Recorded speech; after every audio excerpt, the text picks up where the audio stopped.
देखिए स्टूडेंट, हमें एक सवाल दिया है, त्रिकोणमितीय अनुपातों साइन ए सेक ए और टेन ए को कॉट ए के पदों में व्यक्त कीजिए। तो देखिए इस तरह के सवाल जब भी आपको लगाने हैं तो आप देखिए यहाँ एक समकोण बना लें।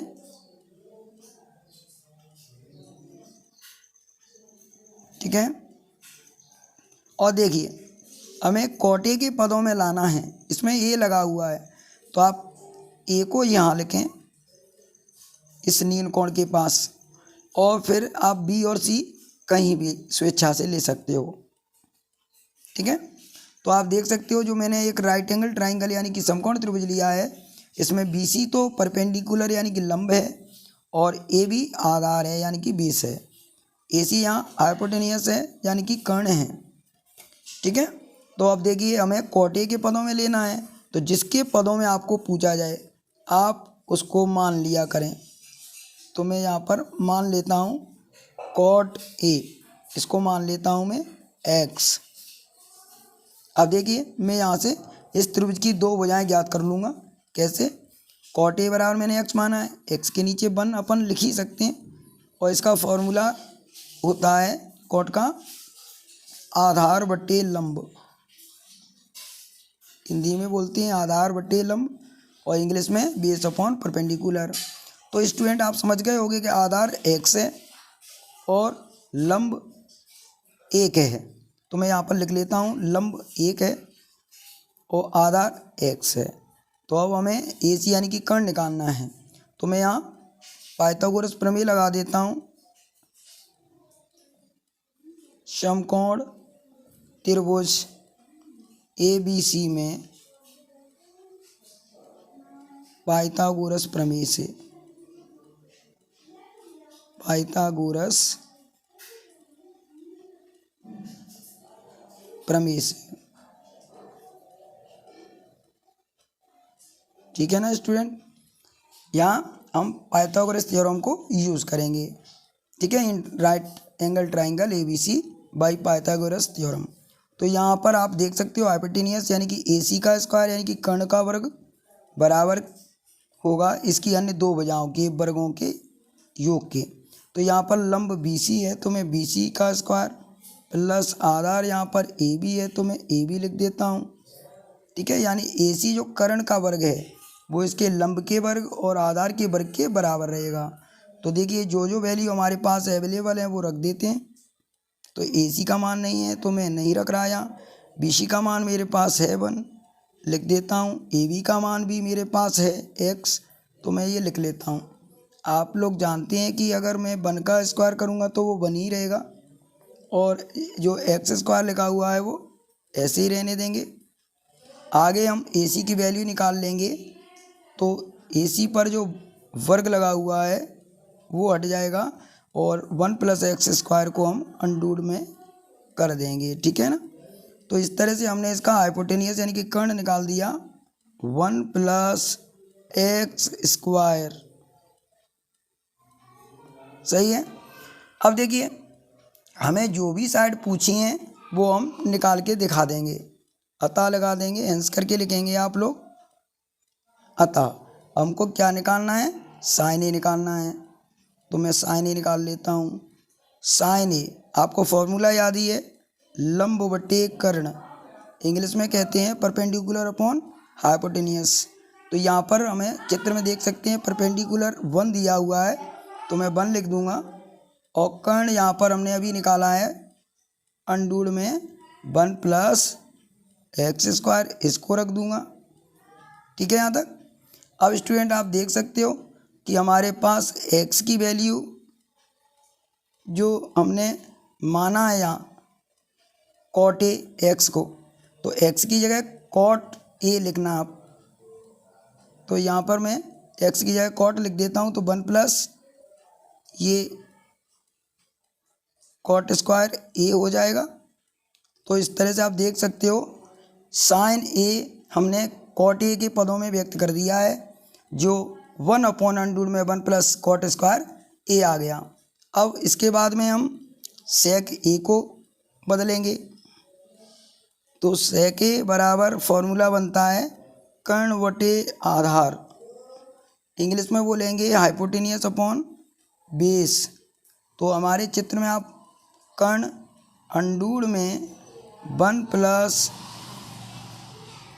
एक्स स्क्वायर है और आधार एक्स है, ऐसे ही लिखा मैंने। अब जहाँ जहाँ एक्स लिखा है वहाँ मैं कॉट रख दूंगा, तो आ जाएगा अंडूर में 1 प्लस कॉट स्क्वायर ए बटे कॉट ए, ये आ गया। अब आखिरी हमको tan ए भी कॉट में चेंज करना है, तो tan ए बराबर हो जाएगा लंब बटे आधार। इंग्लिश में आप लोग परपेंडिकुलर अपॉन बेस बोलते हो। तो लंब हमारे पास 1 है और आधार x है। मैं वैल्यू रख देता हूँ x की जगह कॉट ए। तो tan ए का मान कॉट के पदों में लिखना है, तो 1 अपॉन कॉट ए आ गया। तो उम्मीद है आपको सवाल बढ़िया से समझ में आ गया होगा। अगला सवाल स्टूडेंट हमें इस तरह से दिया हुआ है, त्रिभुज ABC में जिसका कोण B समकोण है, AB 24 सेंटीमीटर और BC 7 सेंटीमीटर है। ज्ञात करना है हमें साइन ए कॉस ए और साइन सी कॉस सी। ये हमें 4 वैल्यू निकालनी है। तो सबसे पहले यहाँ हम समकोण त्रिभुज बना लेते हैं जिसका कोण हमें B 90 डिग्री लेना है। समकोण का मतलब 90 डिग्री होता है। तो देखिए मैं यहाँ पर B को 90 डिग्री ले लेता हूँ और A यहाँ पर लिख लेता हूँ, C यहाँ लिख लेता हूँ। ठीक है, आप देख सकते हैं। अब स्टूडेंट देखिए हमें ए बी दिया है 24 सेंटीमीटर, तो मैं यहाँ परपेंडिकुलर को 24 लिख लेता हूँ और बी सी 7 दिया है, तो मैं यहाँ पर 7 लिख देता हूँ। यहाँ आप देख सकते हो हमारे पास कर्ण यानी ए सी का मान नहीं दिया है, तो हम इसको पाइथागोरस प्रमेय से निकाल लेंगे। तो देखिए पाइथागोरस प्रमेय से मैं ए सी का मान निकालूंगा, तो मैं यहाँ लिख देता हूँ पाइथागोरस प्रमेय से बाय पाइथागोरस थ्योरम। तो यहाँ हम ए सी का मान निकालेंगे, तो ए सी बराबर आएगा अंडूर में लंब का वर्ग प्लस आधार का वर्ग, यही तो आएगा। अब देखिए ए बी की जगह हम 24 लिख देंगे प्लस बी सी की जगह 7 लिख देंगे। तो यहाँ से आप देख सकते हो 24 का वर्ग आएगा 576 और 7 का आएगा 49। जब इन दोनों को जोड़ देंगे तो ये 9 6 15, 7 और 4 11 1 12 और ये 625 हो गए, यानी कि इसका आ जाएगा वर्गमूल 25। तो ए सी जो भुजा है वो 25 आ जाएगी। अब हम जो वैल्यू हमें निकालनी है वो सब निकाल देते हैं। तो देखिए सबसे पहले मैं पहला नंबर डाल देता हूँ, इसमें मुझे साइन ए और कॉस ए के मान निकालने हैं। तो साइन ए बराबर निकालते हैं। आपको याद होगा साइन ए निकालना है तो साइन का फॉर्मूला होता है लंब बटे कर्ण। तो देखिए जो कोण ए है इसके लिए लंब होगा यहाँ बी सी और कर्ण ए सी है, तो साइन ए की वैल्यू आ जाएगी, बी सी का मान रख दूंगा मैं 7 और ए सी का लिख दूंगा 25। तो साइन ए का मान 7/25 आ गया। अब कॉस ए निकालिए, तो कॉस ए बराबर इसका फॉर्मूला कॉस का होता है आधार बटे कर्ण। तो ए के लिए आप देखिए बी सी लंब था तो ए बी इसका आधार होगा, तो आधार बटे कर्ण मतलब ए बी बटे ए सी हो जाएगा। तो आप देख सकते हो ए बी का मान 24 है और कर्ण का मान 25 है, तो कॉस ए का मान 24/25 25 आ जाएगा। अब देखिए दूसरा सवाल, दूसरे सवाल में हमें साइन सी और कॉस सी निकालना है, तो मैं यहाँ साइन सी लिख लेता हूँ। अब देखिए फॉर्मूला तो वही लंब बटे कर्ण होगा, लेकिन सी कोण के लिए जो लंब है वो ए बी होगा और कर्ण तो ए सी है ही। कर्ण कभी चेंज नहीं होता, स्टूडेंट ध्यान रखना।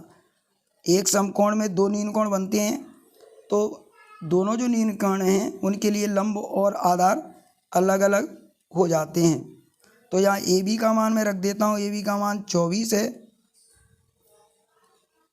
और ए सी का मान 25। ठीक है, यानी साइन का फॉर्मूला लंब बटे कर्ण होता है, तो सी के लिए लंब ए बी है, कर्ण ए सी है। तो इस तरह से 24/25 आंसर आ गया। अब मुझे निकालना है कॉस सी। तो कॉस का फॉर्मूला आधार बटे कर्ण होता है, बेस अपॉन हाइपोटेनियस। तो आप देख सकते हो यहाँ सी के लिए आधार बी सी रहेगा और कर्ण ए सी रहेगा। तो आप बी सी की जगह रखेंगे 7 और ए सी की जगह रख दोगे 25। ठीक है, तो इस तरह से ये सवाल हल हो गया। उम्मीद है आपको अच्छे से समझ में आ गया होगा।